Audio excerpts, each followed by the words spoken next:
Oh, God. hello. Hello. Testing. Oh, my mic's not working. Yes, it is. Oh, your headphones Uh, are turned down because you're the second one. Can you hear me now? How about now? Yeah. Can I hear me? Oh, yes, we can. I'm Hello. getting 2 more of those mics. I'm going to send one to Phil, and then I'm going to swap out. Honestly, I like those $20 Behringers more than I like this like $70 Shure. Yeah. Stick with these until we can like upgrade to like some I don't even know serious. that we need to. Like honestly, Really? the sound quality on those so far has been like the best out of what we used over time. Dude, Behringer's the tits, man. Like when I got them, I was like, yeah, like build quality's nice, $20, cool. And then Then the it sound sounds freaking good, dude. sounds great. And then when you go back and listen to this, you sound clearer, and this sounds a little sort of muffled almost. I don't know how to explain it, but either way, Phil was talking about how he needs a new mic, so I was like, I'll get you one of those, bro. Send it to him. Hell yeah. And we can be mic twinsies. Then you get to sit over there like a little bitch. That was unnecessary. I know. I'm feeling a little aggressive tonight. Welcome. It's episode 157 of THP, the Herpeticulture Podcast. I am Justin Smith of Palmetto Coast Exotics. And I'm Jacob Rotz of Longleaf Reptilia. And it's hot. It is It's a little muggy. It is a little muggy. I really wanted to road cruise tonight, man. I know, dude. I was leaving work. I was like, I'm about to tell Jake to fuck off for the night. Like, I'm going to go ride around. Dude, I wanted to so bad, but I had to pick my girlfriend up from work and because her car's down. And I don't know because it would have been such a good night. It was a full moon last night. Yeah, it is true. So I don't know that it would have been necessarily a good with the moon cycle. I don't know. May not have been great. Slamming, but I think it would have produced something. Makes us sound like those housewives with the crystals and things. Like the moon sign is wrong. Phases. This episode is brought to you by BlackBoxCages.com. Please check them out. Facebook, Instagram. Hit them up on their website. See all the awesome stuff they offer. Get in touch. We love our racks and cages from BlackBox, and we do. I can pretty much promise that you will too. Yeah, I can. I don't pretty much promise. I will promise you will like them. There's going to be people that are like, oh, it you know, it. There's going to be that. This is the only reason that you wouldn't like these is if you're just partial to a certain company and don't want to give credit where credit is due or your part. Because I understand being partial to a company, like that's fine.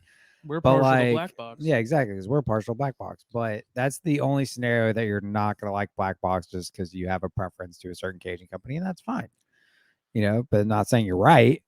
But yeah, so please check them out. Awesome stuff. And then Steve Snake's and his Venom Hot Sauce. Grab you some if you like. If you're a foodie or you're someone who is a hot sauce connoisseur, if you grab some of Steve Snake's Venom Hot Sauce, you're helping him out with public outreach, education, rehabilitation, relocation, all the Asians. All the Asians you can think of, baby. That's right. Rescuations. All the goods. All the goods. What? Last Snakes and Stogies, we had Bill our Lizard Brain radio host, Bill Bradley, on to talk about starting, I won't necessarily say a zoo, but like a public facility, like an educational facility for people to come and check out, like a reptile house, I guess is more or less what I'd call it. I don't know what you would call it, but that and like public education. And Steve actually commented because I posted the snippet today, like a week later. Yeah. And he was like, man, you should have had me on with that one. I was like, we totally should have. Yeah.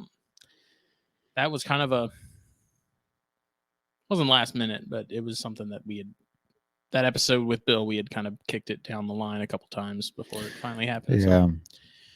But yes, next time, that is a really good idea. We should get the opinions of both Bill and Steve because both see these things and interact with the public on a regular basis. And it's even more interesting because Steve's at one end of the country and then Bill's at the other side. So yeah, I can gotta get. He's at the top, Steve's at the bottom, down there in Louisiana. But we haven't had. We had corn stars last week, right? So yeah, it's been a minute. What's new? Want me to turn on the fan? Huh? I don't know. I mean, I'm fine, but Are you? if you're But not, what? you can turn on the fan if you You're want. fat. You might want to turn on the fan. I'm saying if you want to turn off the fan, man, turn off the fan. And your titties get a little sweaty. So. I get sweaty. Period. It's all the caffeine and the insulation that my Dude, body you're gonna end produces. up with half your head being chopped Oh my off. god, it's not even real. You It's better fake. you better hope it's not. That's your future, bucko. Look, But I burn the midnight oil after these shows to upload them and everything. So I burn a lot of gas and the midnight I oil. gotta have the Get strength, the Oh, mental sharpness Oh, shut to up. upload these things and make sure that everything's where it needs to be, when it needs to be there, all that good stuff. Dude, I go to bed and wake up just about as early as you do. Oh yeah, Yeah, and I don't drink even the slightest bit of coffee. you have a high metabolism. You're like a squirrel. You have a What is- naturally high metabolism. What does that have to do with energy? Everything. I don't have those reserves. You don't have those reserves because you've been drinking too much. Too many energy These at this rate keep me at 0. Yeah, that's a problem. This is out of gas, isn't it? Oh, we got a little bit of flame there. Bit. Get her roasting. Caffeine and nicotine is what's for breakfast. It's not always your breakfast. Yep. Mm-hmm. But yeah, I mean, nothing really new. I set up my 3 stack of V70s from BlackBox the other week. Yeah, it was good. What'd you end up putting in them? Mostly pits? The 3 thorn scrubs. So my 3 adults. In the V. Oh, wait. When did you get adults? From Montrose. A while ago. When? I have a trio of adults. What? Yeah. I have proven breeders. I thought you got the ones from Elmer. I did. So how many do you have? I got baby Emerys from Elmer, the Brewster County. I got baby Emerys. Then I have a proven pair and then another adult female of the thorn scrubs. News to me. Maybe it's not because you mentioned. I know I told you about this. You mentioned possibly putting them together, but you haven't.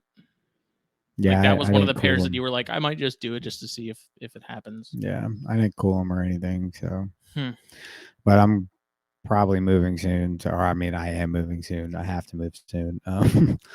But so I don't want to. On the happenstance, anything did happen. I worry about females, ovulating or anything like that during a move. Don't be scared. I'm scared, man. I wouldn't be scared if I wasn't, like I said, moving. But that's got me kind of, yeah. So no biggie. I ain't worried about it. I'll put them together next year. Next year is gonna be, oh buddy, all types of stuff. All types of stuff going next year. Like what? Like carpets, like thorn scrubs, like albino pines, like forkline gophers, possibly my yellow rats. I don't know. Maybe even the grays if they keep going at the rate they're going. Who knows? Nice.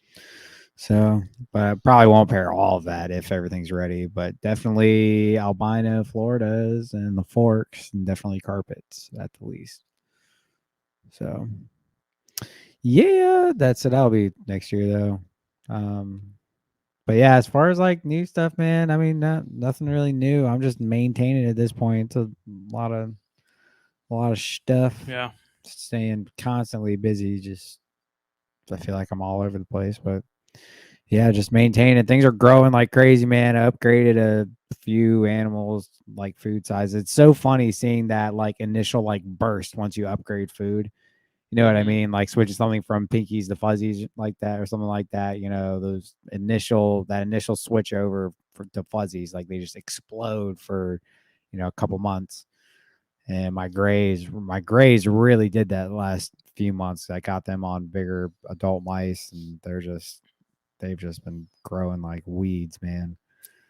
Speaking of, I went to go check on the mice the other day, and I'm fairly certain that same damn yellow rat that busted in and ate Oh my like gosh. 2 of those small adults was back in one of those bins, ate one, killed another one, like wrapped it, and I guess just never ate it. Whiz, So man. it looked very similar, like it was that sort of a darker sort of tone and About same size.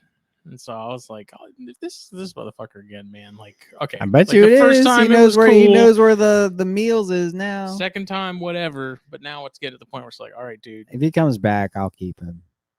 Then it's just a sign. Yeah, if he comes back, I'll keep him. Dude, oh my gosh. Oh. So you remember the other week where I sent a yellow rat into the group from Kalawasi? Mm-hmm. So I didn't keep that. Literally, dude, I found another one like just the other day, like on the same road. And I'm like, dude, I'm such a freaking idiot. I could have kept both of these things, and I think the other one was a female. But dude, this thing was. I didn't send a picture because I've been busy as all heck. But Busy dude, as all heck. look how pretty. Tell me that ain't one of the prettiest yellow rats you've seen at that size.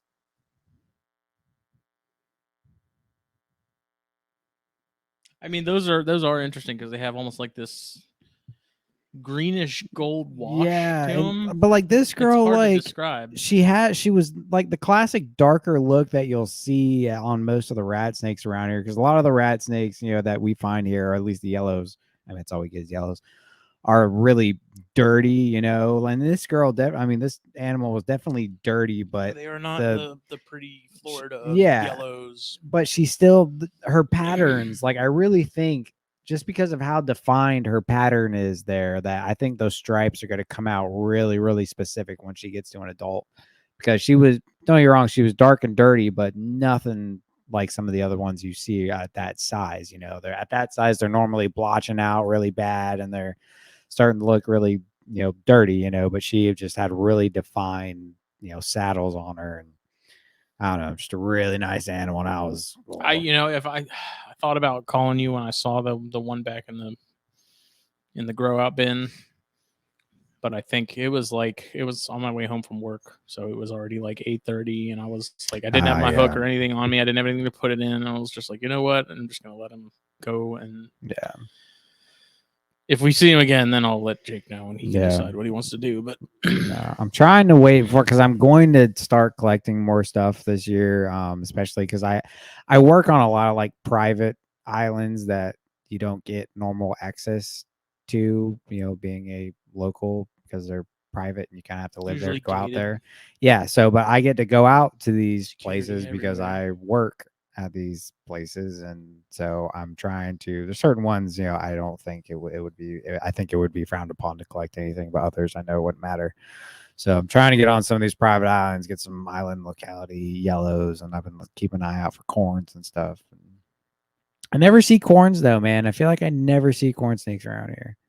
I mean, obviously we have them and we see them, but they're just not around like they used to be, man. Yeah, I don't know. I don't think that's necessarily the case. I think it's completely dependent on where you are, but we have to, like, we have to figure out something to where, like, Monday night we can go cruise or something, and I can just tell Phil to, like, kick rocks for a night.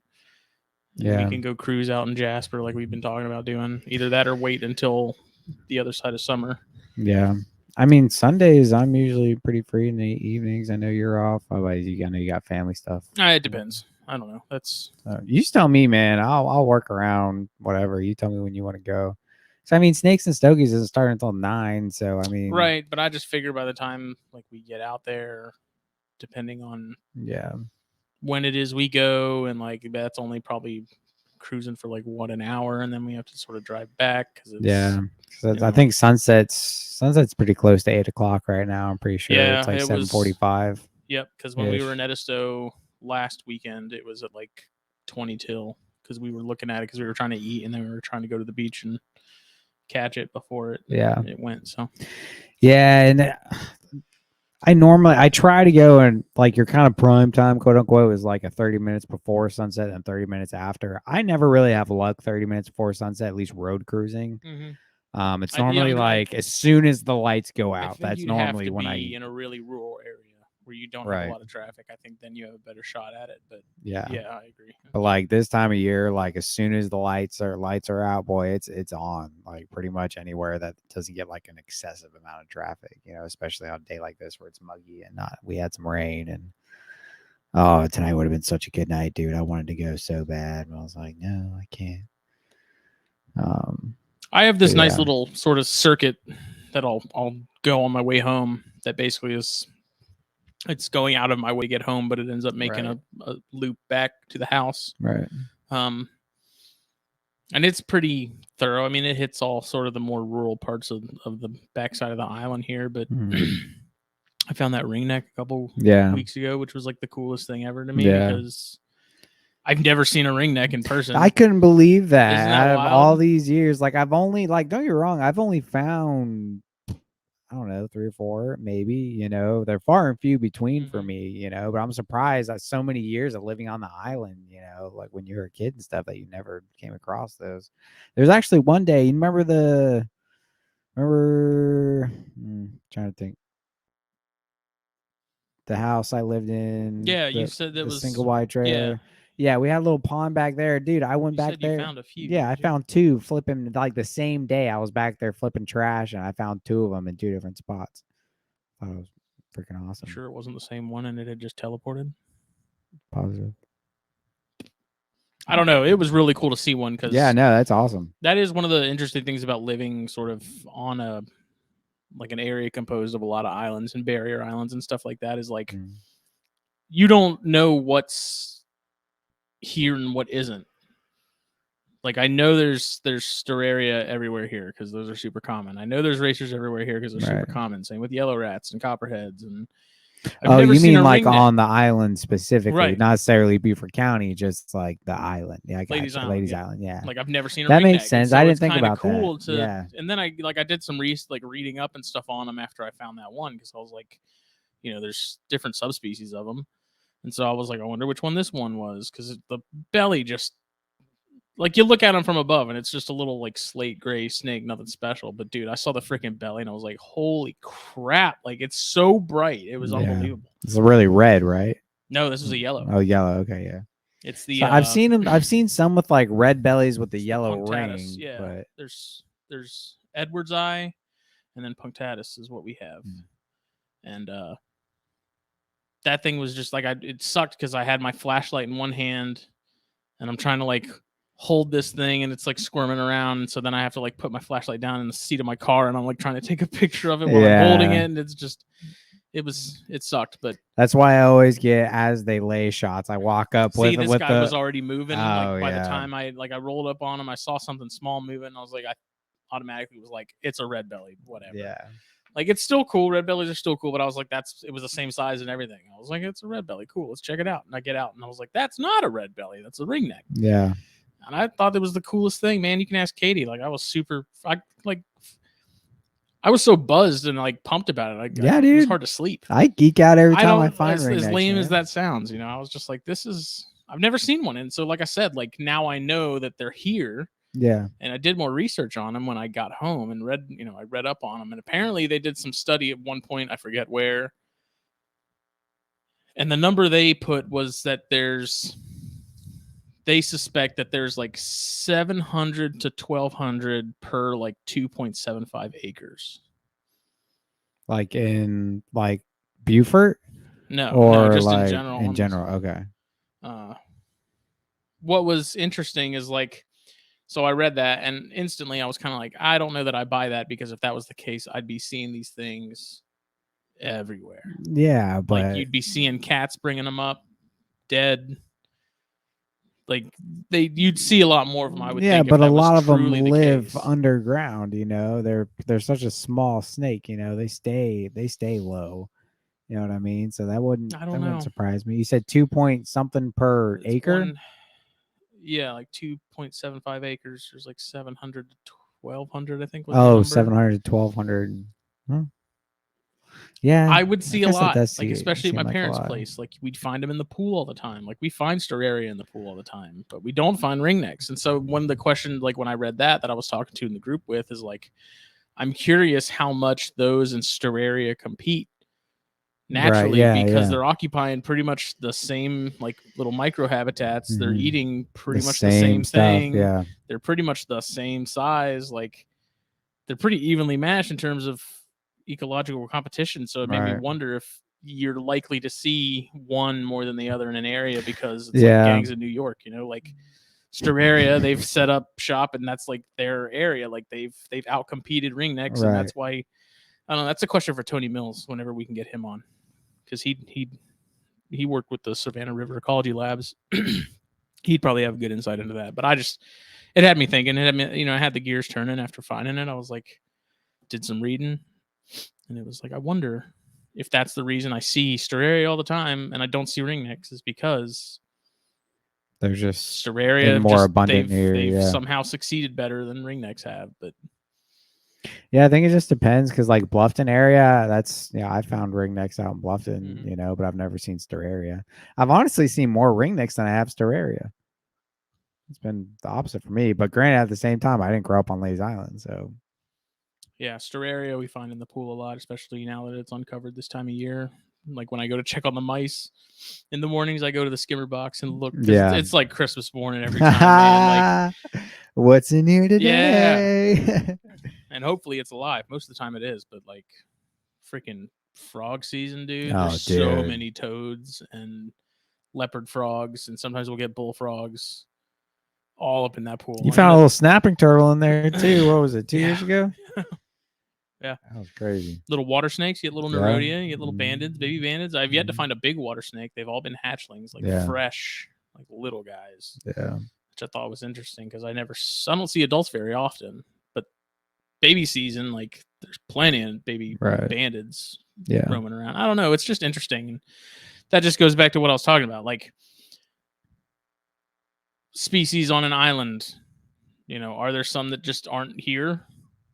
Like eastern diamondbacks are here because I've seen pictures of those here documented, like on the island. I would more so go to wonder if, like, you know, with like water snakes, do you have red belly water snakes here, or do you have exactly? You probably have mostly bandids around here. Bandids, yeah. Exactly, you know. But in like my neck of the woods, I see both. On my side, I see red bellies. I wouldn't say frequently. I think bandids are definitely way more abundant than red bellies. But I know, and that's another interesting question. It's like, why is that? Exactly. They're so similar in terms of, I mean, they're identical, right? In terms of the habitat and food and stuff like that. Like, there's no reason for them to not be abundant here. No. So I don't know, but like, I found a pine snake. This was, that must have been a long time ago. This was like 2000, maybe 2008, if I had to guess. I would question if those are still on the island. It was in my, like, on the main drag to my parents' house, that paved road, and like it was the middle of the day too. Like me and my dad were going home, and like it was sitting in the middle of the road, and my dad, of course, swerved, and I knew exactly what it was when I, you know, even as we were passing over it, I was like, I thought for whatever reason, I was like, oh, it's a bull snake, because I wasn't super hip to Pituovas at the time, and then we ended up grabbing it. That thing was pissed. It didn't get hit or anything like that, but it was upset, and so we took it home. We had it for a little while, and then we ended up calling the Hunting Island Nature Center, and I think they took it, but I don't know what they did with it after that. But I've never seen a pine snake since. No, and I kind of regret doing that. Like, it should have just stayed there, but you know, I was like 16 or 17 at the time, so I was like, oh, cool. Yeah. So I don't know. Like that's makes me wonder. It's like, are pine snakes completely like extirpated from the island now? And like, see, that's the thing is, like, if you look at Ladies Island, like as a whole, the amount that it's grown in the last 15 years is insane. You know, like I would love to herp more out here, but there's really nowhere to do it. Like there's no roads that are really secluded anymore, and you know, everywhere's got traffic. I mean, did you like where 2 weeks ago? I think we were finishing cleaning up mice or something. You turned around because, like, I was leaving my parents to go home, and between that turn to go down Springfield to go down my street, you had like whipped around because I saw your plate. Yeah, there kept was going. So I was like, I wonder if he's going to like cruise Coosa or something. Because I actually just turned around because there was like a trucker pulling somebody out of a ditch and traffic was backing up, and I was like, yeah, screw this. I whipped around. But no, and I've cruised back like, there. That fool's going to Coosa. See, Coosa it was like like late morning too. I was like, what the hell? No, it was like noon. Yeah. I was like, what the hell is he doing? Are you gonna find anything out there? See, right now? Coosa is a little different though, because Coosa is a smaller island. Much That is smaller. more exclusive. That's not Ladies Island though. You know, like I wouldn't find a yellow from Coosa and a yellow from Ladies and Breedom, even though, like, I mean, you could obviously, but Dude, like that's the cool thing the about the that island separates localities. those though is so small. It almost might as well be Ladies Island because yeah, but do you they think can so yellow easily rats are cross crossing that river? Like, honestly, I don't doubt it. I'm not saying they couldn't, but like I don't see it. You know, It's small. I mean, I can like literally because we got married at that boathouse right Yeah. there. That was where the ceremony was. You were there. Yeah. Like you could literally take a rock and throw it across that river and hit the bank on the other side. Yeah. It's not that far. So Yeah. I don't know. Like, I mean, that's what I'm saying. You could, but there's something different about having like a true island locality. Yeah. You know what I mean? But like, yeah, I guess you're right. But Coosa is more rural. But that's the other thing is like that's the other kind of shitty part around here is like a lot of these places that are kind of in the back, even though there's roads, a lot of those roads are private too that you can get in trouble for going down. You know, there won't be any signs of private or whatever, but it'll be somebody's the bullets hitting your car driveway. will surely tell you. Oh yeah, you'll find out real quick.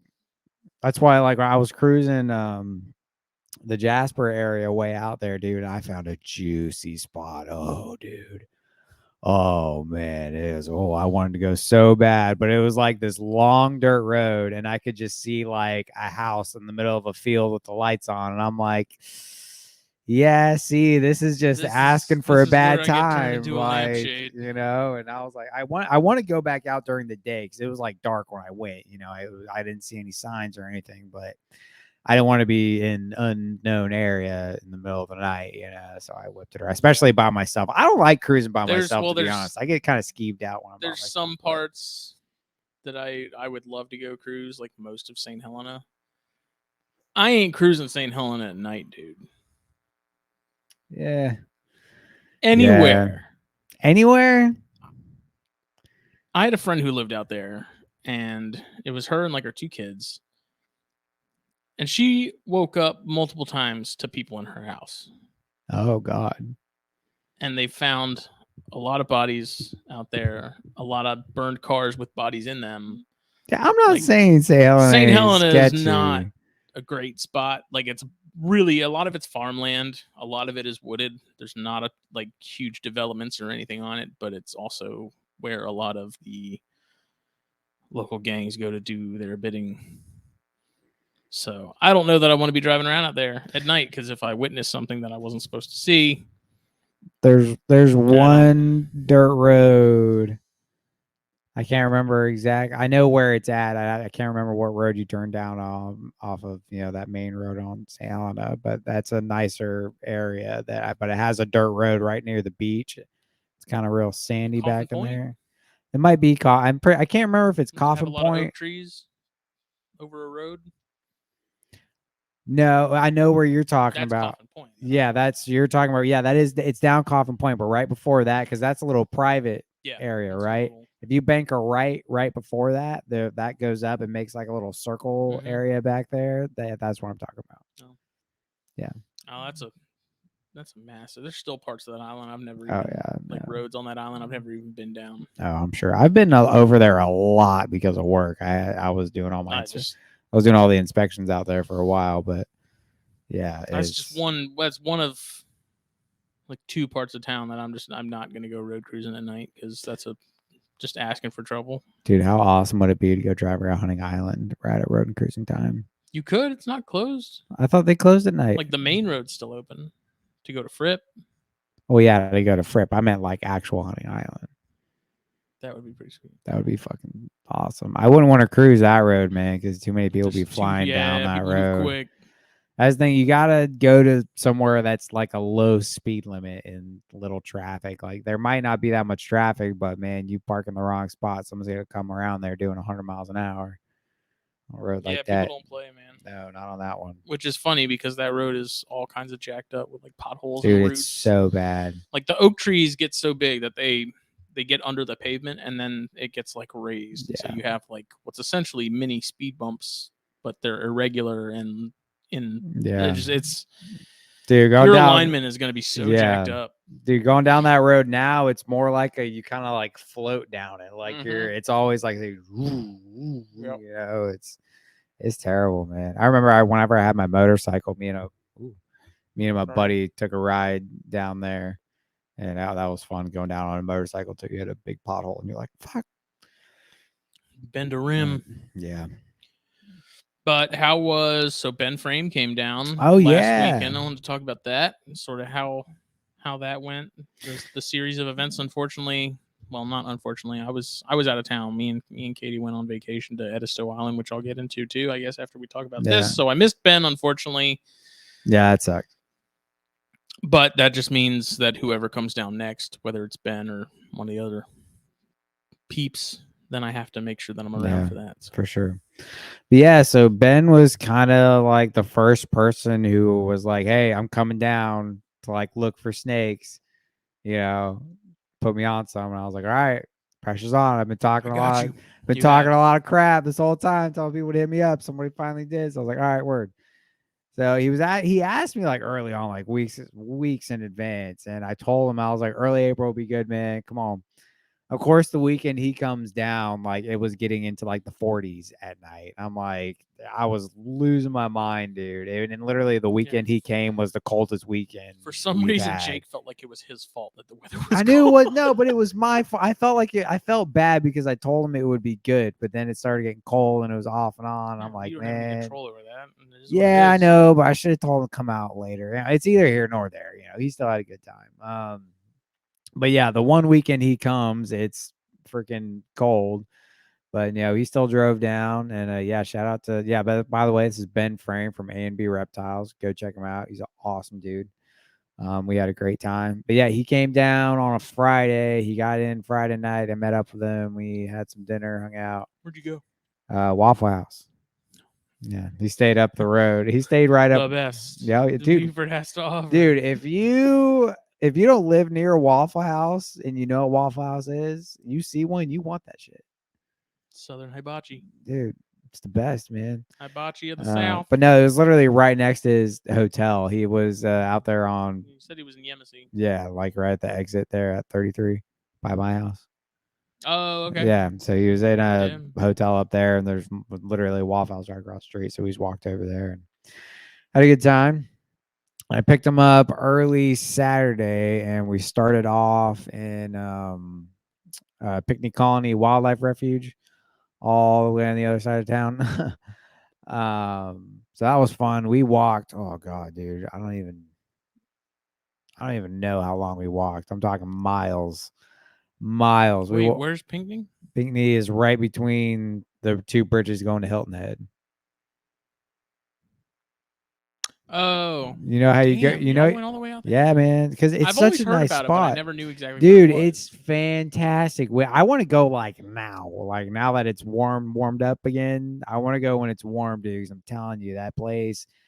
If there's gonna be indigos around here, they would be out there. You think so? Yeah, Diamondbacks too. I would bet you. I would bet you if there's Diamondbacks there, they would be out there. But it's a lot of really good habitat. We didn't even get. I mean, we were out there for 4 or 5 hours and we didn't even, scrape the surface of that place, man. It's such a think between the two bridges.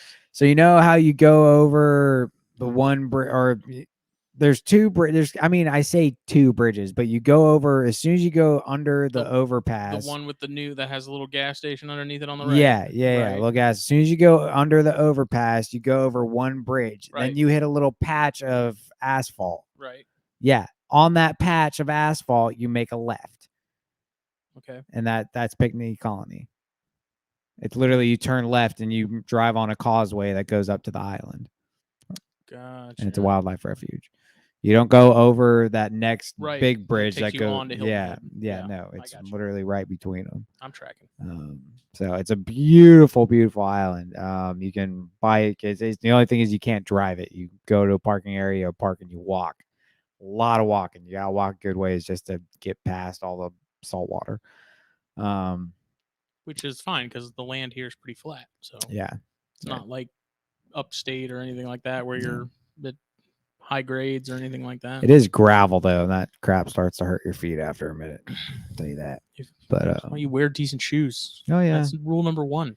Yeah, no, I wore my Columbia hiking boots, but those things are a tad small, and they ended up hurting my feet a little bit. But these are actually my good walking shoes.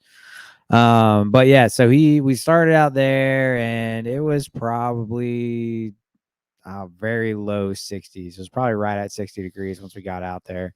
It was pretty warm in the sun. I actually wanted to bring my temp gun in case we did find anything. I wanted to take some temperatures, but I forgot it. But out there, we didn't see any snakes. We saw a good few birds, and so they have a really big brooding area for a bunch of egrets. And me and him did some photography of those. He was pretty jazzed about seeing some of that stuff because he doesn't get a lot of the wading birds and stuff that we get here. So that was cool. We saw a handful of alligators, which again, that was cool for him because he doesn't see gators. Like, it's so funny to me when people were like, dude, I'd never see these. I'm like, really? Like alligators? Yeah. If I forget, not the entire US has a gajillion of them all over the place. I will never get tired of seeing gators. No, man, they're awesome. It's like they're freaking dinosaurs, dude. Dinosaurs, we have them dude. right here. Like I can go right up the street to my neighborhood, the neighborhood my sister lives in. And they have gators in that pond all the time. So we did have a pretty cool experience with one alligator. We saw a couple that we got some pictures of. There's some turtles out basking. And then while we were walking down, so like on Pinckney Colony, there's a lot of like freshwater ponds. So basically the whole island is surrounded by salt water, but in the island you have all these freshwater ponds. And so we're walking one of the I guess a dike. I don't know if that would be because a cross dike. Yeah, and that's what between, it is. I thought a dike went between a pond, but anyways, it does. So yeah, but we were like on the bank, but it was like a built up bank on the side of it. That kind of went around.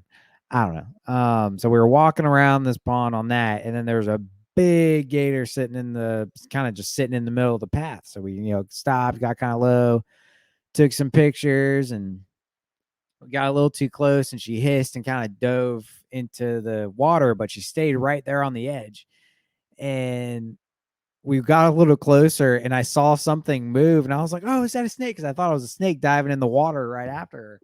And then all of a sudden, it just looked like the whole ground was moving. There was probably 15 to 20 babies with this mama. And so we were kind of geeking out, and we sat there for 15, 20 minutes trying to get good pictures. And Ben got some awesome pictures, man. He hasn't posted any of them yet, though. He posted one of the rattlesnake we found. I'll get to that.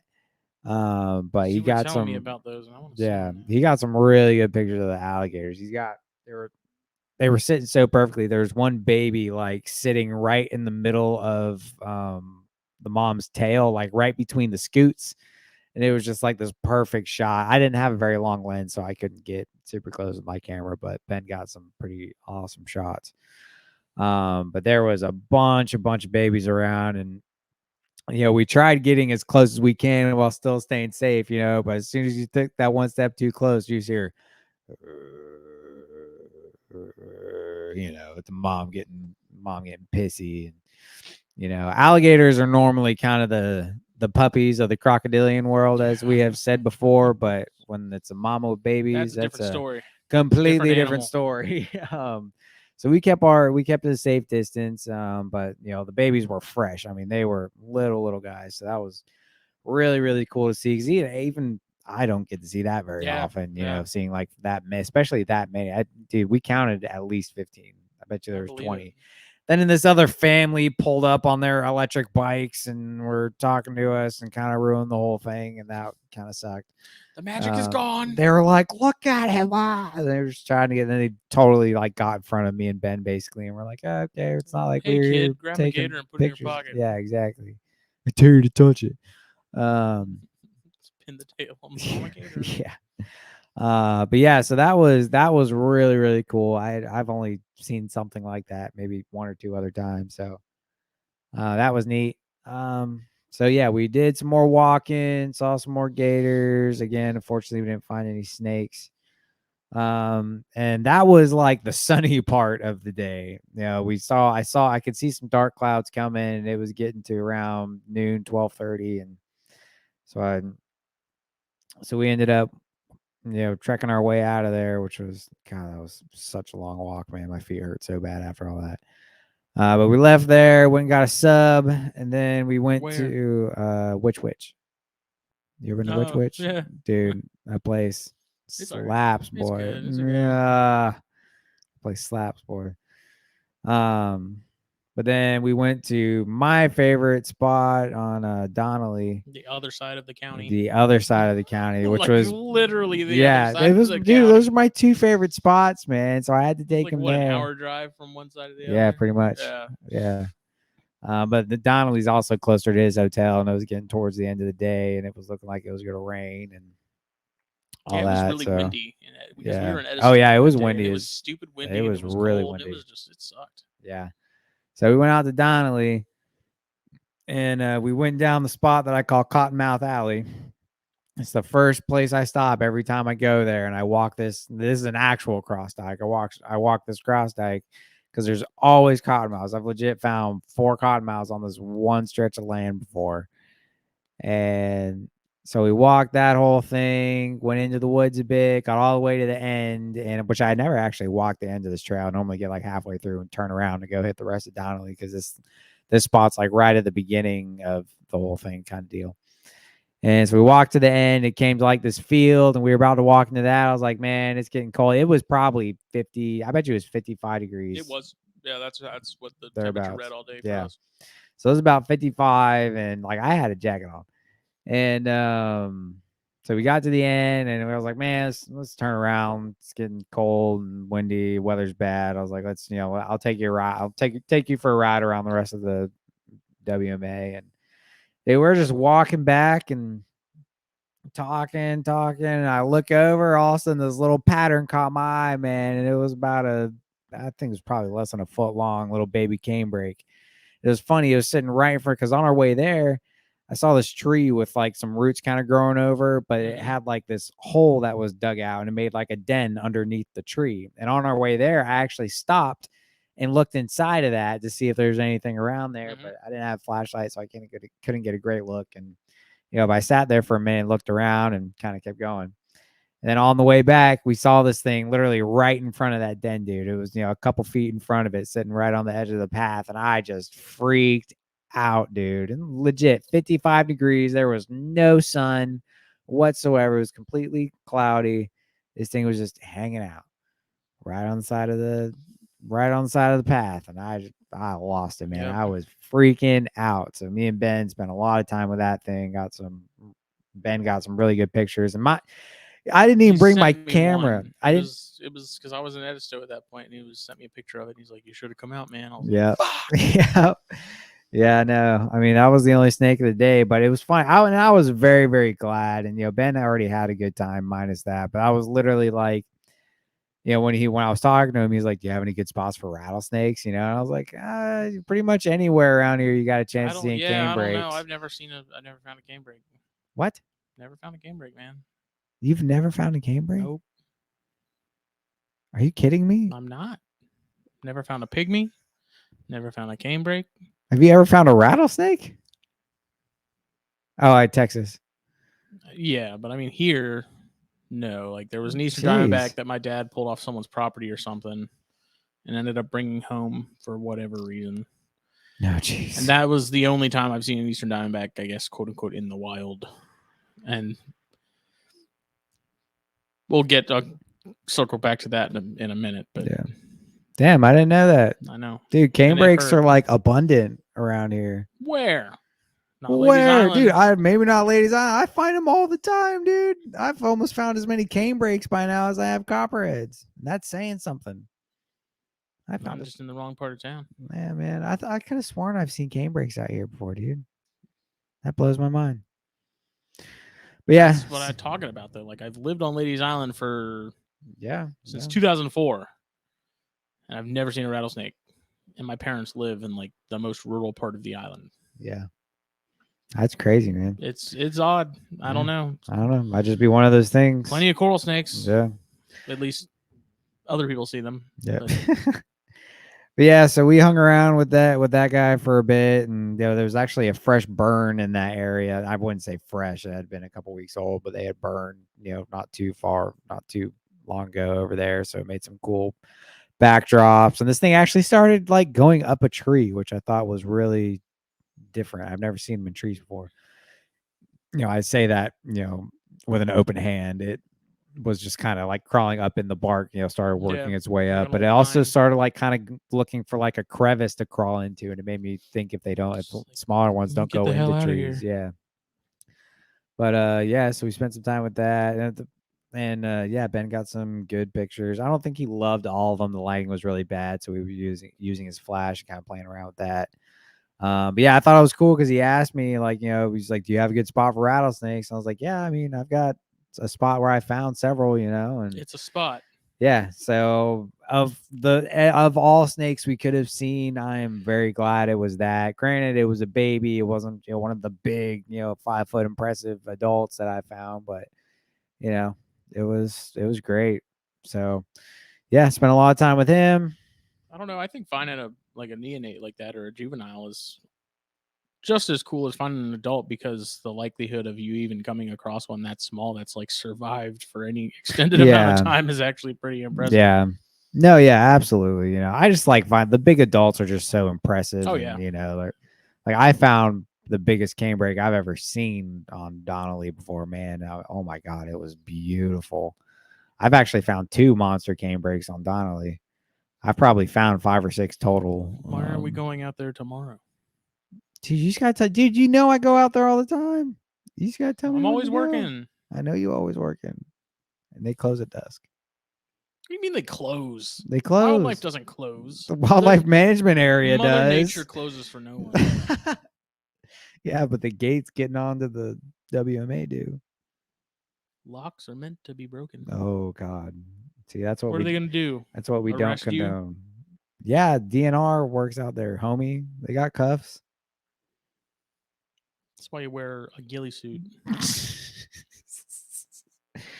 I mean, it could be done. I could wear a Sasquatch suit. I bet you they won't mess with me if they think I'm real. Swamp man. Dude, mudsuckers out there shoot you.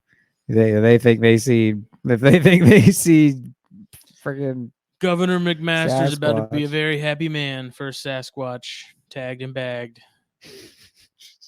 Yeah. Oh God. But yeah, after that we made the walk back to the truck and drove around Donnelly and went back to his hotel, hung out for a minute, said our goodbyes, and he was off to New York. Just as Sunday mysteriously morning. As he appeared, he was gone. He was gone. Yeah. No, we had a great time. Ben's an awesome dude, and he was cool to hang out with. But he'll be at Daytona. Oh, he will? Yeah. So be sure to say hi to Ben at Daytona. Dude, everyone's going to Daytona this year. Dude, everybody's going. I'm so freaking excited. If I end up having to miss out this year, I'm going to be really upset. I would be. Yeah. Like the 1 year that Chris is going and all the other, everybody. Carly's not going, which is kind of lame, but yeah, whatever. Gonna be like that, Jones.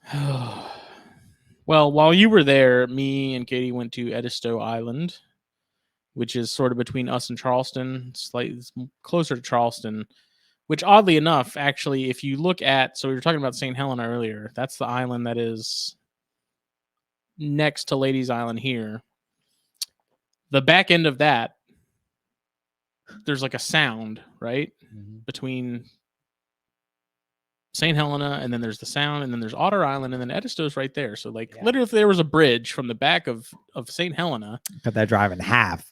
It would, because you have to go literally all the way around to get it. Yep. If they had something from St. Helena to Otter to Edisto, it would literally be like a 30-minute drive. It's right there. It would be nothing.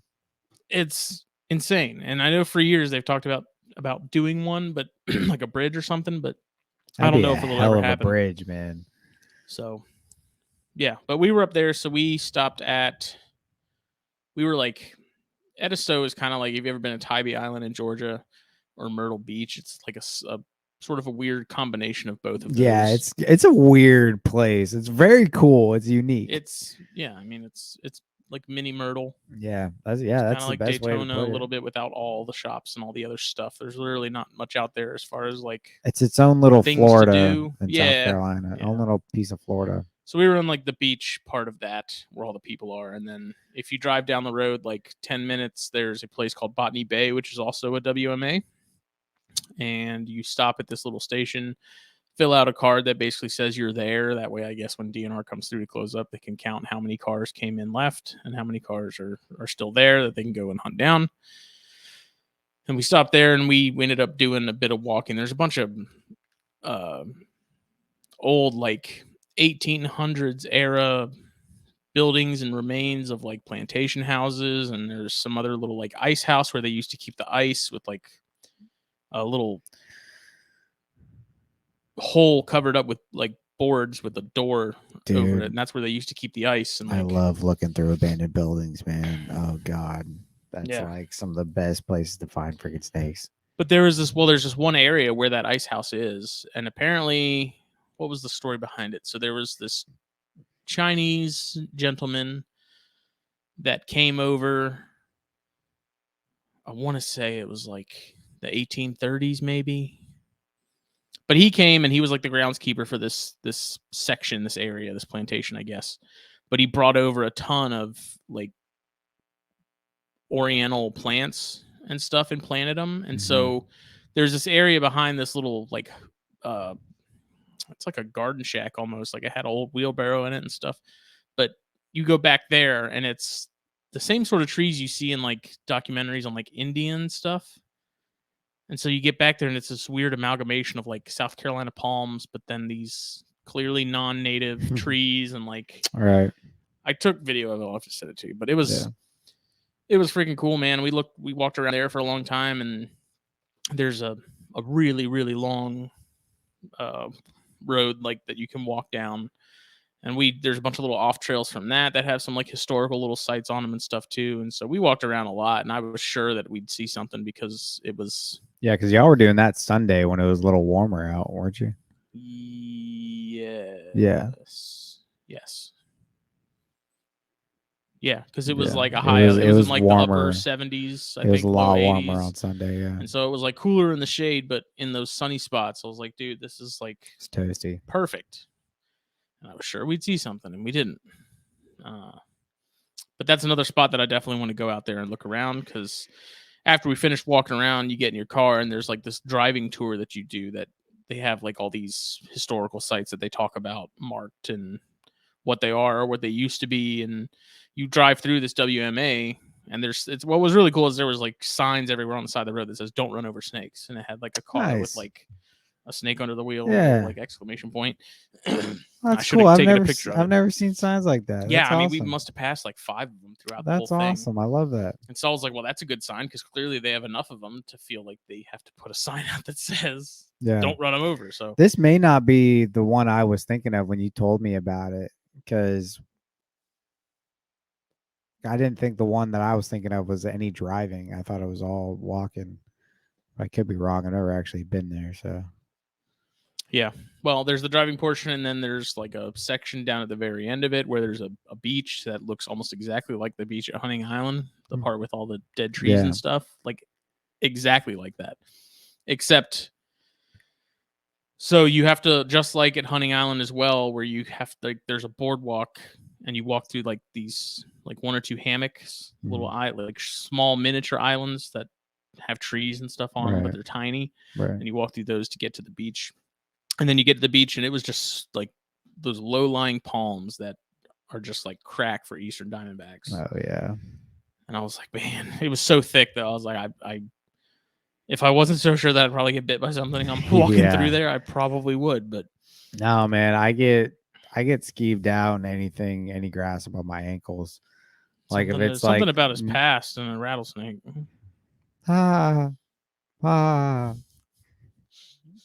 Brings back flashbacks to Texas.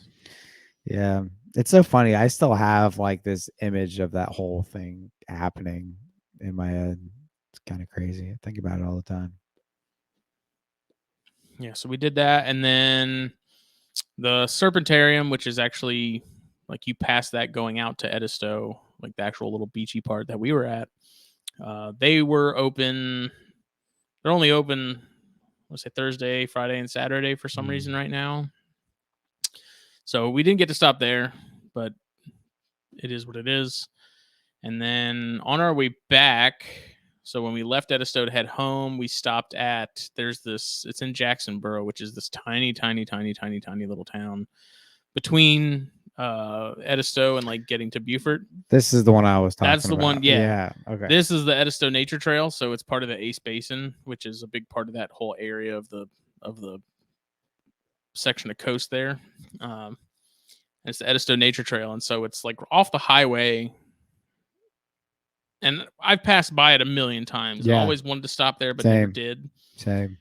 So as we were driving to Edisto Saturday, I was like, oh, we passed it. I was like, we should hit that up on our way back home. And so we did. And oh my God, dude, that is like officially one of my favorite spots, like of all time. Really? It was freaking cool. It used to be, I guess, what it was way back when, because phosphate mining has always been a big thing in like the creeks and stuff here. And this used to be like an old phosphate mining area. And so there's like all these little canals and stuff. But you walk through it and you walk through the same thing, like crazy dense palm, like low-lying palm, like eastern diamondback habitat. Of course, didn't see anything while we were there. But there's like boardwalks that take you through this. It's just a cypress swamp with like massive, like hundreds of year old cypress trees that are just huge, like cypress swamps, man. And it was actually surprisingly, like, you look at it and you can't see anything from the road as far as what it is and like how far it goes and stuff like that. So when you get out and you start walking, I was sort of under the impression initially, I was like, oh, this is just a short little half circle, and then it's like, cool, whatever. Right. Like that thing went on for a hot minute. Like it must have taken us, I think, an hour and a half or 2 hours to walk the whole thing. Wow. Are there areas you can like get off and actually like go off the beaten path and like, you know, go flip stuff and whatnot? If you wanted to. There was some of it was really dense. But there was a few spots with like a bunch of like fallen logs and stuff that I walked over and started looking around and poking around and didn't see anything. But oh my God, that place, dude, like that at night would be slightly terrifying, but also really freaking cool. Do you think you'd be allowed to walk it at night? There was nothing saying you couldn't. Some flashlights right at dusk. I also envision it being like a Blair Witch kind of thing. I don't know. That's why you go with the buddy system, man. We'll both ride up there, strapped, right at dusk. Yep. Be all right. No, that's one that like 100% we have to go do. Yeah, no, for sure. Within like the next like month. Yeah, dude. Because that's the thing is like right from May to June, like the month of May, like from now to the end of May is gonna be like the time. Like, and that's one of those places too where I'm sure if you go, because we got there, you were there about midday. It was about 11 in the morning, I think, is when we finally got there. But if you had gotten there like earlier, sort of like as sun was coming up, or if you got there as it was getting later in the day, like I could just see that place coming alive because it was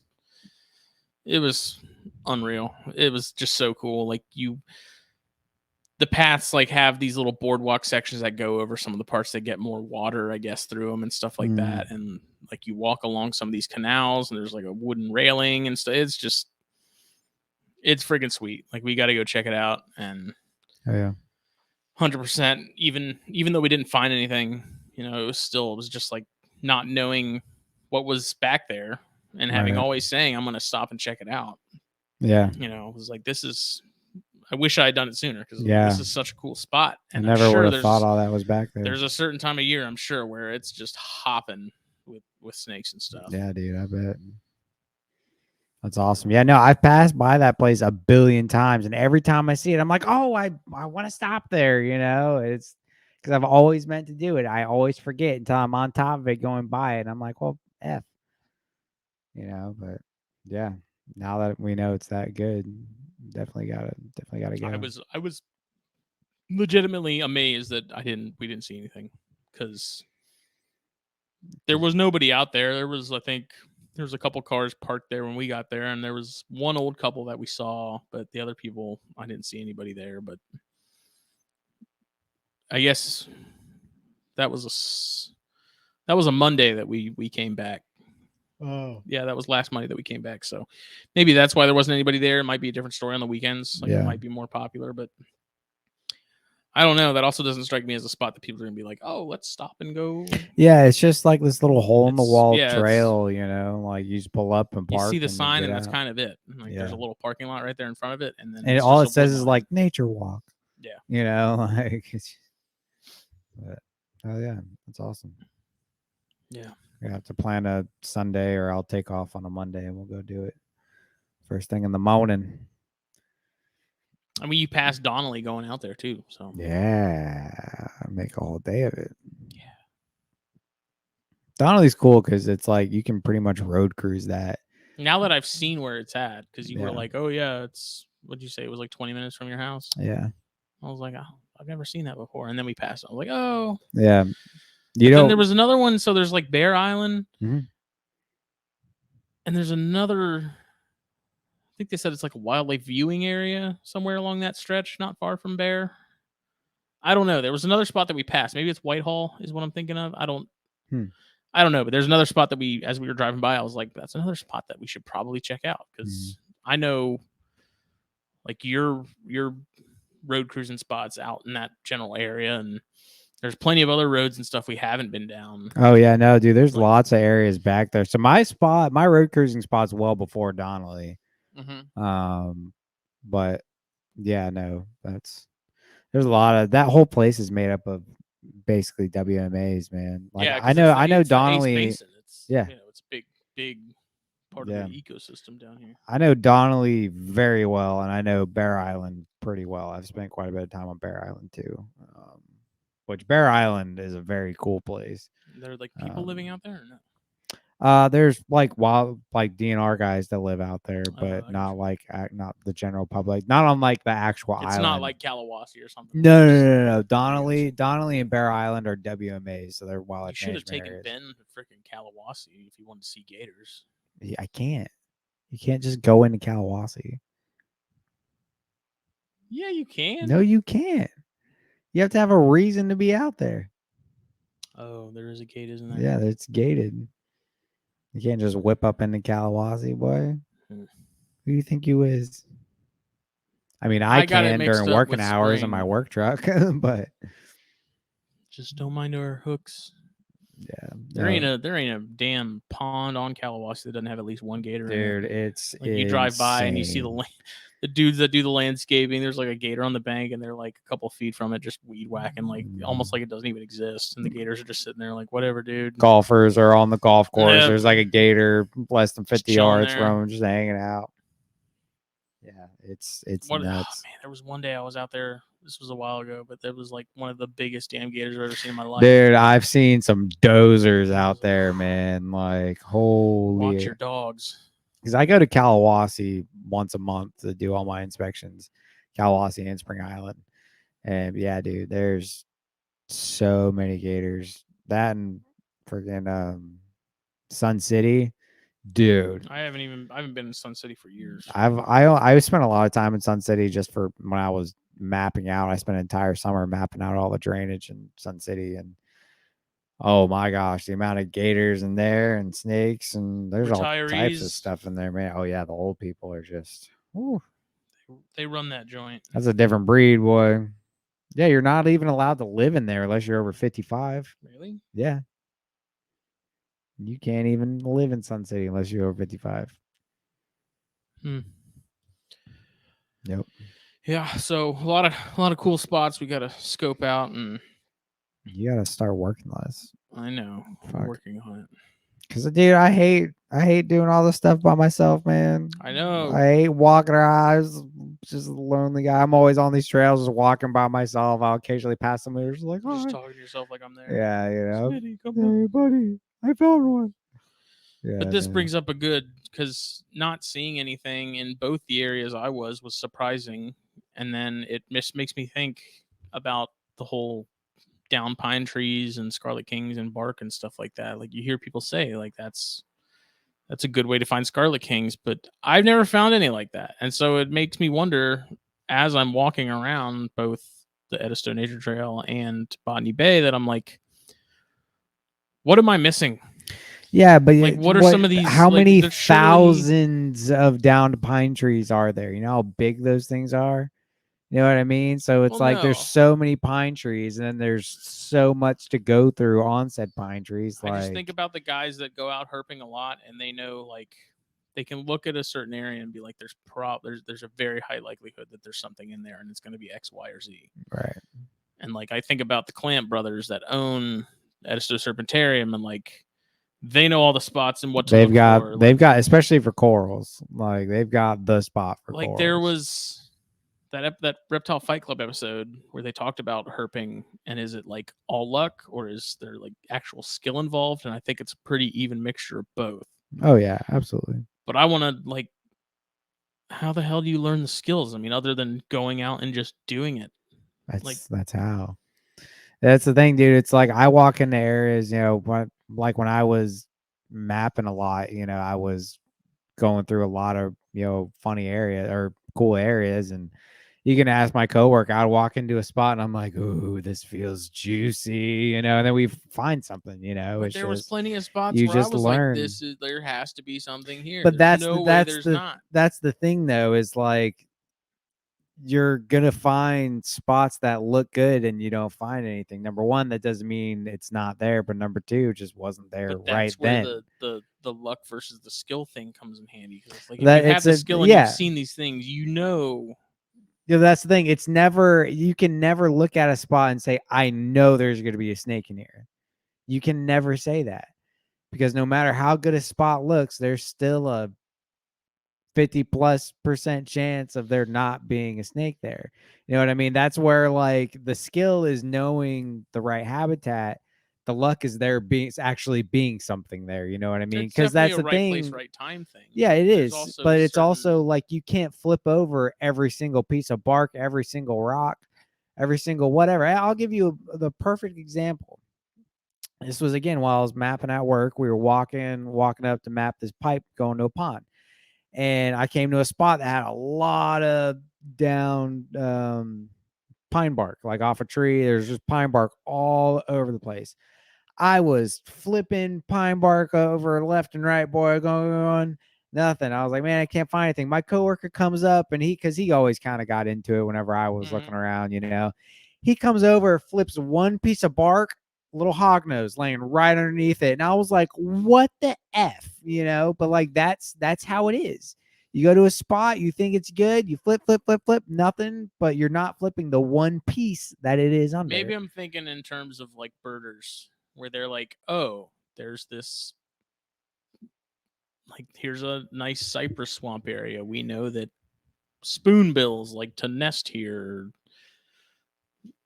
Like, they can look at certain areas that have certain kinds of trees, and they're like, oh, these are like, there's certain birds that like to nest in these. Yeah, I'm going to go look for them. Like, I think there's something with herps and herping there that people are like, well, there's a down pine tree. Let's start taking some of the bark off, because scarlet kings like to be under there. Yeah, exactly. And that's the knowledge right there and the skill, but then the luck is there being one there. You know what I mean? Like, I don't know.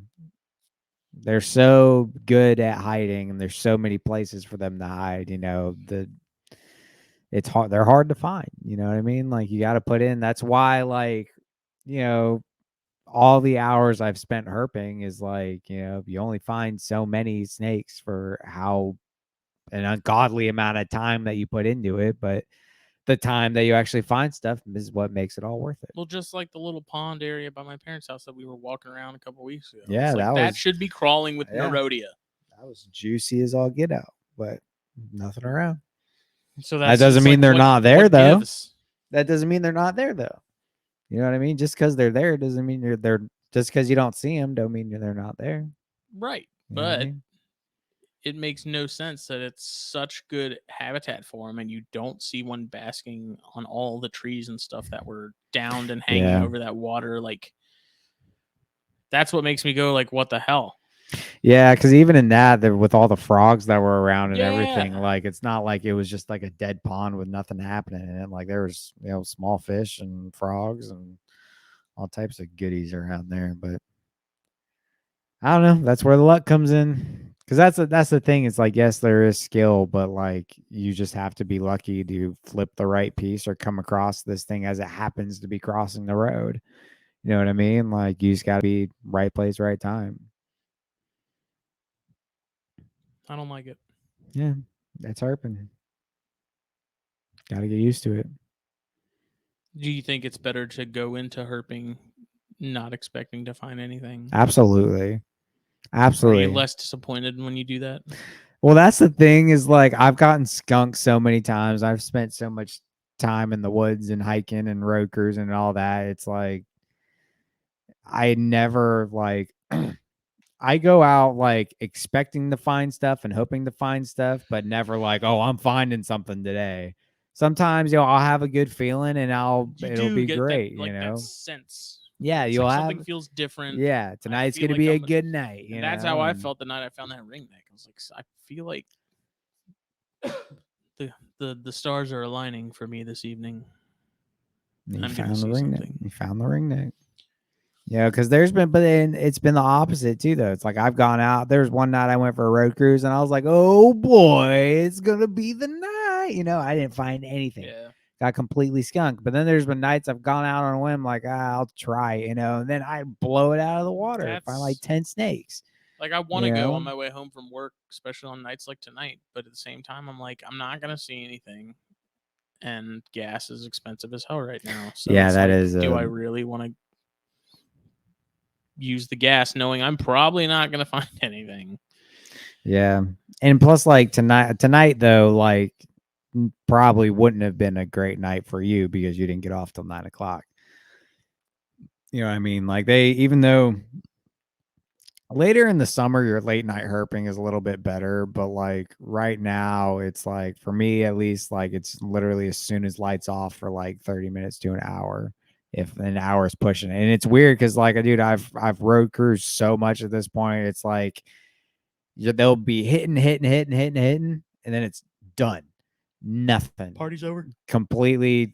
Yeah. Your road cruise for hours on it and you won't find anything. Once they're done, they're done. They have that section of like everything's alive and moving and going, and then it's like flip a switch, they're gone. I don't know. I think I've probably cruised more dead stuff than live stuff.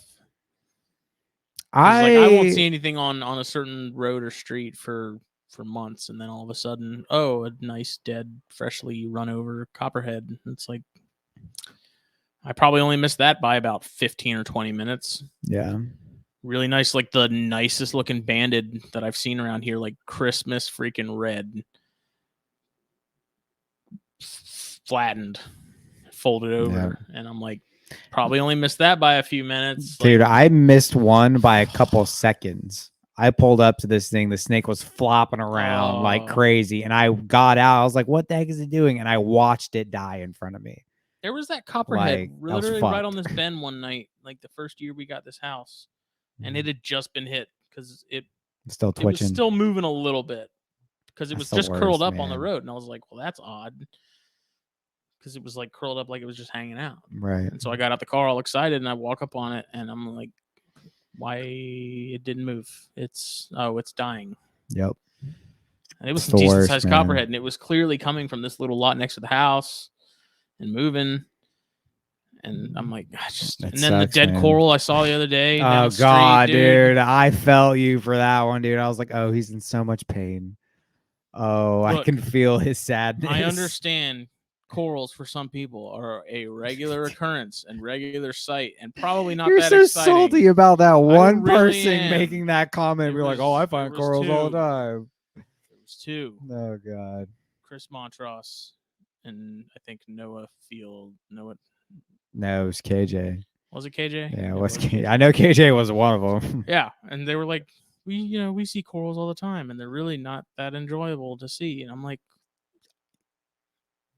why like corals? There's people that would say that about Western Diamondbacks out in Texas too, but for the people that don't see them all the time, it's a treat. And for me, it's like coral snakes are on Ladies Island. There's a decent population of them in comparison to the rest of the state. Like there's a higher percentage of them here, and so my neighbors see them all the time. They are in fact corals because they send me pictures to taunt me.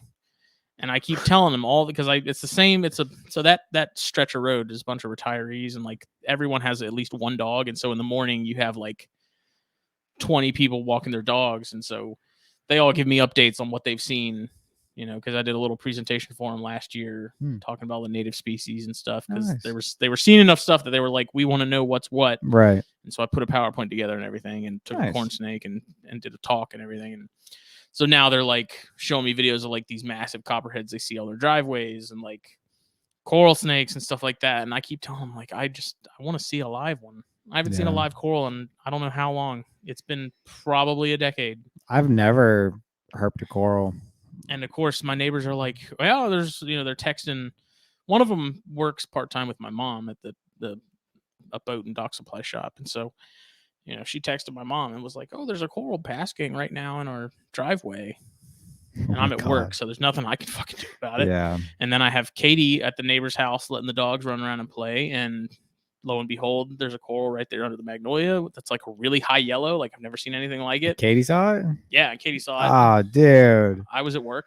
Oh, dude. I had been at work for about 30 minutes. It was late morning. And so like, and then that same neighbor's like, yeah, I saw another coral. Can you come over and look around and just make sure there's no, like, they all want me to come and like look around and make sure there's no more of them, which I'll kind of laugh because I'm like, they're always going to be there. Yeah. And so a couple weeks ago, 2 weeks ago, not even a week ago, I'm walking Archie down the street, and of course my neighbors are like, yeah, there's a dead coral right there on the road. And I walk, they're like, you can't miss it, it's right there. And I walk up, and sure enough, man, it's a nice, pretty big actually. Yeah, that thing was coral. Diesel, dude. And it had been run over. It was road pizza, and I just kind of stood there and stared at it. I feel like the neighbors looked at me like a real weirdo because I'm literally standing there with Archie on a leash, just like, hello, like Batman looking at his dead parents. Just, and I was like, this is, this is what hell feels like. In terms of like native species, corals are probably my favorite, second only to corns. Like in terms of venomous stuff, they're definitely my favorite. And so like when you see them in person and you see them alive, it's really cool because it's like it's so different from the other stuff like copperheads and whatnot. It's so light years away from that.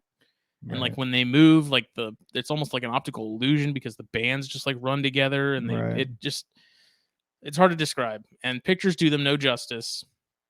And I just want to see a live one, man. Like I don't want to keep one. I really don't even necessarily want to photograph one, but I just want to see one alive for once. Yeah. And I'm hoping one of these mornings when I'm walking, because I think before that, I woke up one morning at like 5 for some reason, couldn't go back to sleep. And so I was like, road crew, let's go walk. And so I got Archie and I was like, we're going to go walk.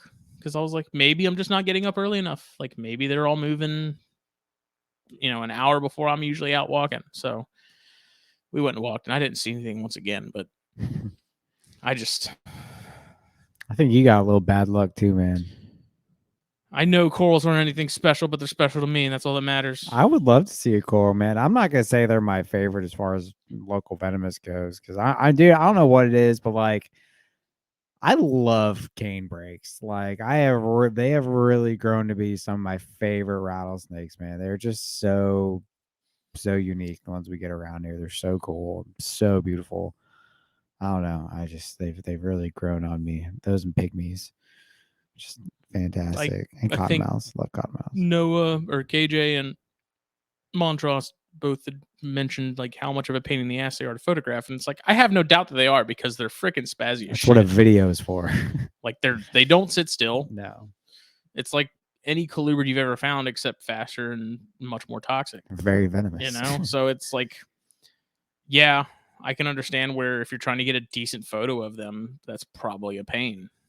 But it's like they're here. The frustrating part is like they're here in good numbers in context of like how uncommon they are in other parts of the state.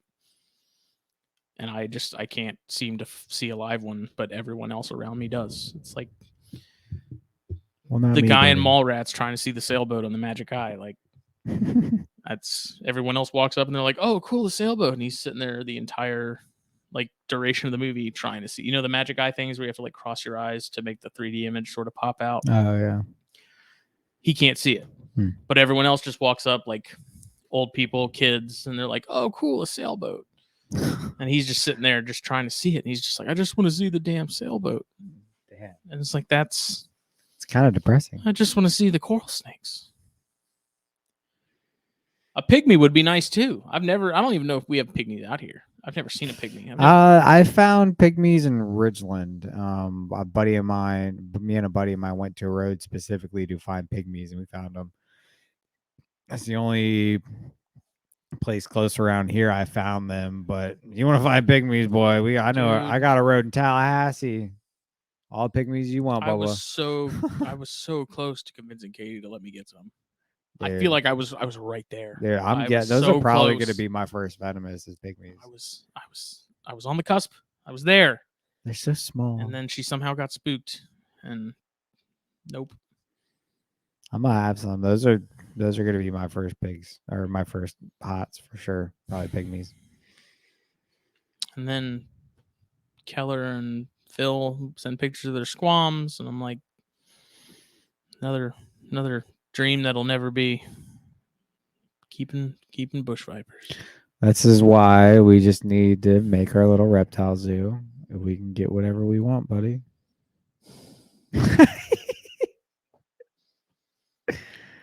That would be nice. Sad over there. Yeah.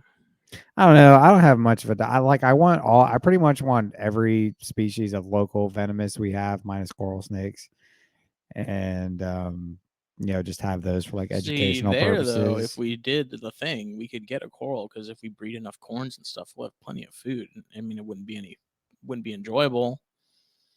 But when I worked at Spring Island at the nature center out there, we had a coral and we just stockpiled like dead snakes, either ones that were like brought to us that people had killed or something, like little green snakes and stuff. Watching that thing eat too, it's like you'd never see it. Like that was kind of the funny part is like some mornings I'd get there and it would be out and moving around, and whether I was in the room or not, it just kind of ignored me and it would just be like cruising. They're kind of weird, like dumb looking when they cruise, but like you would stay buried. But then if you put in like a little dead green snake or something, it would come out and you'd see it like kind of looking around, and then it'd go right up to it and just like eat it and then disappear again. It was pretty interesting, man. It was cool. You know what I find interesting too about those is it seems like a lot of the like professionals, whether it's herpetologists, ecologists, whatever, like the one thing they do manage to get tagged by somehow seems to be corals. Really? Yeah. Like Jeff Corwin, I think his only venomous bite was from a coral. I think Tony at one point, I think he somehow got. That's like the only U.S. venomous species you don't want to get hit by. I'm like, but supposedly, and I think this is going back to our episode with Jack Vicente, who I would love to have on again. Like coral snakes, like they're super toxic, but they're also some of the easiest to treat. Yeah, don't they just put you on a ventilator and you kind of ride it out? I believe so, but don't quote me on that. Yeah, I feel like that's what I've heard, but I don't know, man. That'd be the last thing I'd want to get bit by. It may be the least of like painful, but I don't know. They're just, I don't know what it is about them, man. Maybe I think it's just the fact that they're so far removed from the crotalids and stuff. I mean, they're also the only native U.S. elapids. Right. Like, and that's kind of what's that alone is cool. And it's odd that I like those so much, and I'm not that big into elapids. Yeah. Like if I ever do keep venomous, like I don't ever plan on having any sort of elapids. No. I have no desire to. Me neither. But corals, for some reason, man, I just like, to me, it's just so cool. And the fact that something that, when you see them in person too, especially, it's like something that bright and vibrant, the fact that those can survive and nothing fucks with them. It's kind of like, they're not big snakes. Mm-hmm. They're super shy snakes. They're super secretive. Like you usually, if you come up on one, like they take off immediately. But that's also the thing about like, wild animals is normally in the wild, bright colors means dangerous. So like most animals know that, like it's an instinct. So that's probably a big reason why they don't get It's just interesting because it's, you see that warning color sort of in action, and you see it in the background of like the dead oak leaves and stuff too, and it's just odd, but it somehow works, I guess. Kind of, I don't know what it is exactly about them that fascinates me. Like if I ever get another snake tattoo, it'll probably be a coral. I thought you had a coral tattoo. No.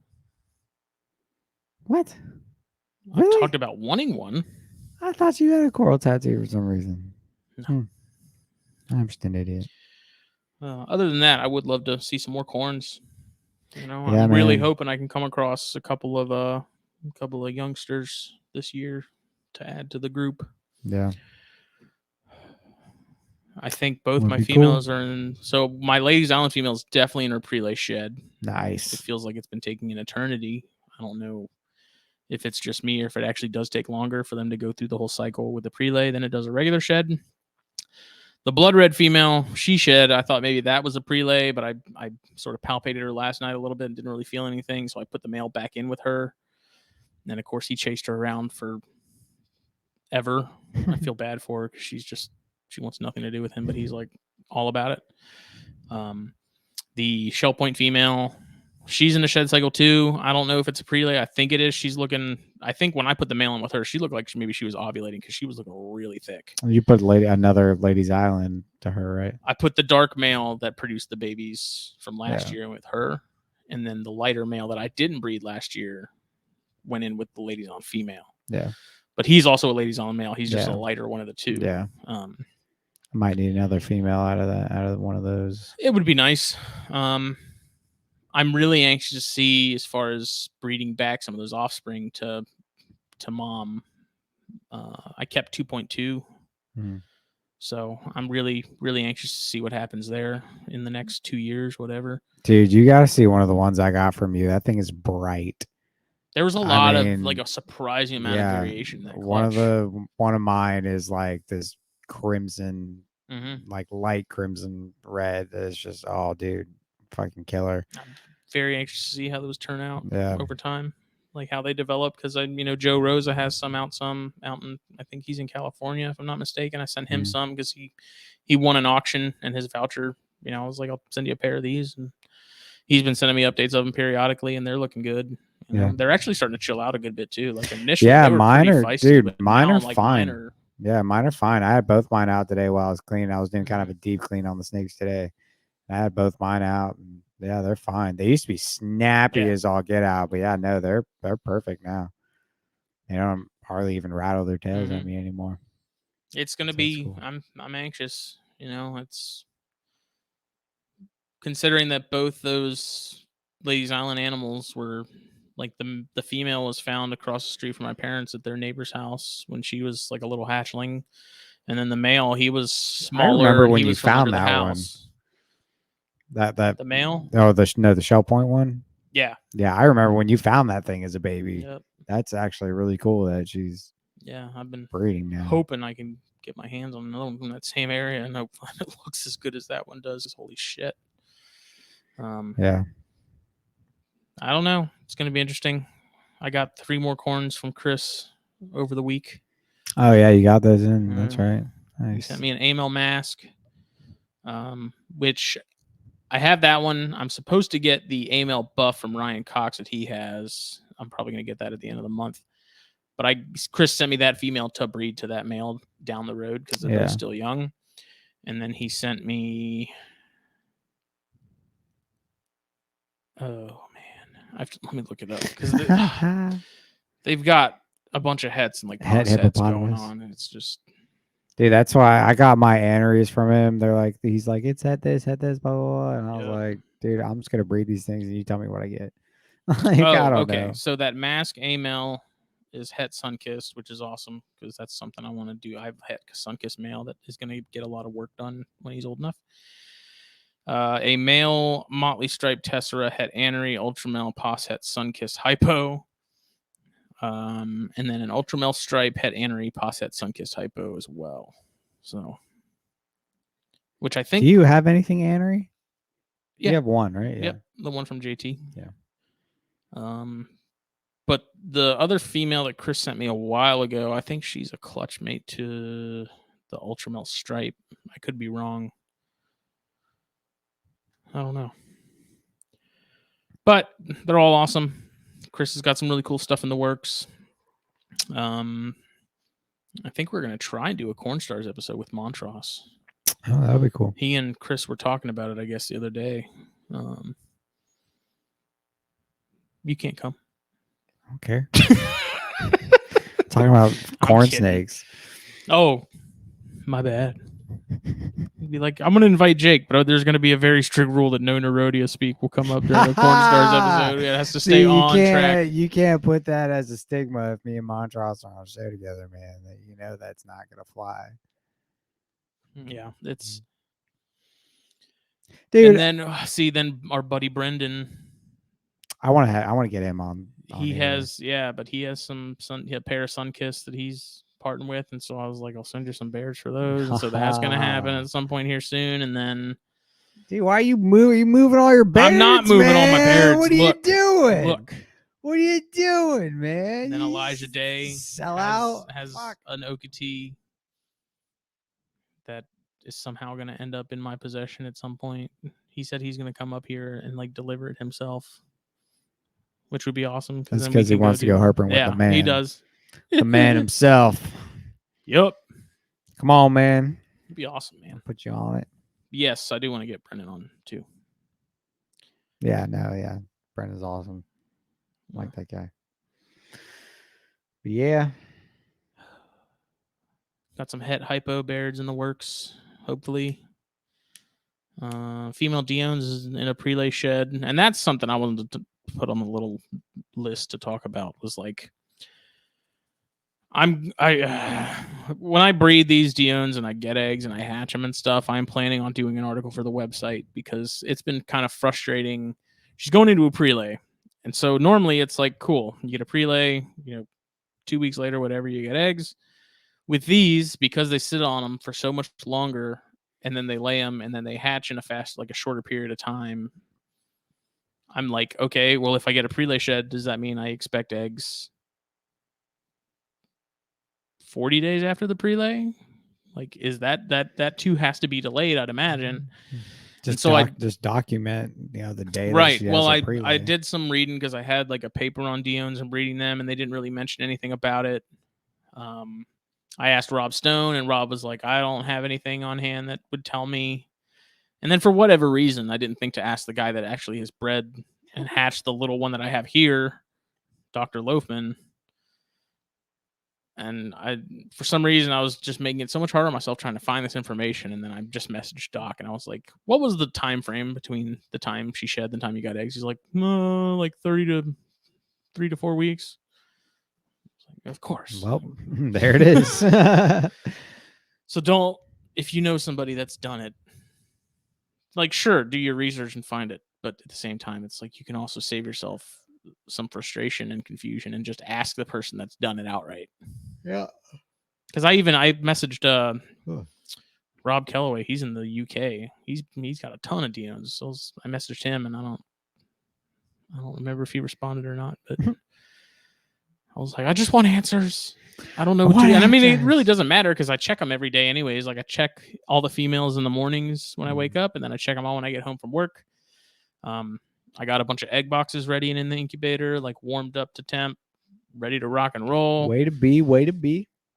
The thorn scrubs, I don't know if they're going to go or not.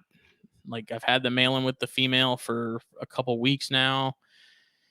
Haven't noticed any noticeable action from them. I just separated them over the weekend to feed him, get some food in him, and he might go back. But Chris also said they might go later. So we'll see. I might have my hands full with all the corns and beards and stuff anyway. So if those don't go, it's not that big of a deal. It's just one of those things where I'm like, let's try it out. Let's see what happens. You have baby space for all this stuff? We're working on that. We'll figure it out. They don't take up a lot. I have that hatchling rack that's like half empty, and then I have an entire other smaller hatchling rack at my parents' house that I need to go pick up at some point. But I have to figure out what to do with these two first because the wife keeps asking me what I'm going to do with them. And now I'm thinking I'm going to keep that piece of shit, that homemade rack that I loathe, but because of all the stuff that I have, like I'm going to have holdbacks. I got the other stuff coming from the peeps. Gotta have something else to put it. But where the hell am I gonna put that? By then, we're gonna be due for another BlackBox pickup. Get you another XR20. Rock and roll. Yeah. Yeah. Exactly. I don't know. Either way, we got till early next year. We get another BlackBox pickup. I got to get something before then because the Ackies need something soon. Oh, that female Ackie, dude. I was feeding them the other day. She bit the shit out of my pinky. Completely missed the mealworm. Oh, she gave you a bite looking for food. My pinky moved, and I think that was immediately like there it is, and then whack. So Henrietta, you asshole. Didn't even draw any blood though. It was funny. She got so excited, dude. They get super spazzy for food. But looking at her, she's so freaking. They're growing like crazy. Like she's so much tail now. Yeah. Like I was looking at her the other day. I was like, oh my god, like literally, you're bigger than you were 2 weeks ago. So they're gonna need something soon. I was talking to Jen about it actually the other day and figure it out. My geckos are due for an upgrade, man. Those little Pokemon are growing like little weeds. I finally got the grain mite situation under control with my table. Yeah. Nice.